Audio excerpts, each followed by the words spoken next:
The Assassin's Creed franchise is currently composed of 12 main entries, with Assassin's Creed Mirage set to be the 13th, so it's understandable if you feel overwhelmed about getting into the series, as each game consists of a relatively large open world. First introduced in 2007, the franchise has visited so many historical settings through the eyes of so many different protagonists. Some argue that it really doesn't matter what game you play first, because each game can be considered its own unique experience. This can be true to an extent, as there's not a huge connected story throughout most of the series, but instead a common theme. Picking the coolest name, or the one that's on sale, will always work out and become an enjoyable experience, but there is one game that will just keep you wanting more and is the perfect starting point for the series. Widely regarded as one of the best games in the series, I couldn't think of a better way to be introduced to the Assassin Brotherhood than by starting out with Assassin's Creed 2. Released in 2009 as the second title of the series, this game introduces Ezio Auditore, one of the best video game characters of all time. The first game in what is now known as the Ezio Collection takes place throughout Renaissance Italy, providing the perfect parkour landscape for an assassin. The Ezio Collection is really the only storyline that takes place over multiple games, and Assassin's Creed 2 does a fantastic job introducing the story for the other two games to conclude. I'm not going to include any spoilers here for one pretty big reason, and it's that I haven't even finished the 3 games in the trilogy.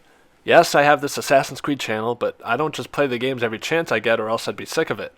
When I get around to it, I can't wait to find out how Ezio's story concludes. I have in fact completed Assassin's Creed 2, and really do believe that it's a great way to get into the franchise of Assassin's Creed. Not only does it introduce the world to Ezio, but I think that it does a really good job explaining the conflict between the Assassins and the Templars, which is that common theme throughout the series that I mentioned. Obviously, the original Assassin's Creed is another option to start the series with, but just because it's really only available on PC and older consoles like PlayStation 3 and Xbox 360, I just don't think it's fair.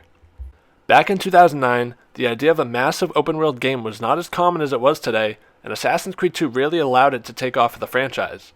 And with the release of the Ezio Collection in 2016, these games became really accessible as they were remastered onto one disc.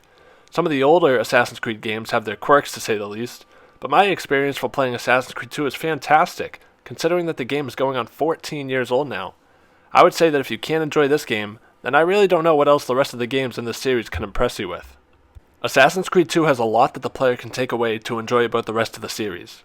I mentioned the heavy focus on the Assassins versus the Templars, but also concepts such as the Apple of Eden and the present-day storyline featuring Desmond Miles that can be understood, as they're sometimes mentioned throughout the newer games. And in my experience, playing one of the original games in the series allows me to appreciate what we have now and the evolution of the franchise. Not necessarily a good or bad thing, but the evolution has turned a story-driven assassin game into a massive open-world RPG that carries on features from its origin. I think that Assassin's Creed 2 is the series in its purest form. It's not the one that I started with, but I would always hear about the game in Ezio and wonder what the big deal was about a game from so long ago. But it ultimately is one of my favorite games in the series, as the story is just so good, focused, and full of fascinating companions along the way.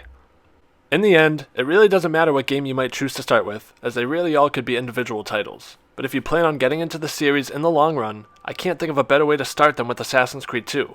Feel free to comment below which Assassin's Creed was your first one if you've played any before, or what you think the first game to play should be. And if you enjoyed the video, subscribe to the channel for everything related to Assassin's Creed.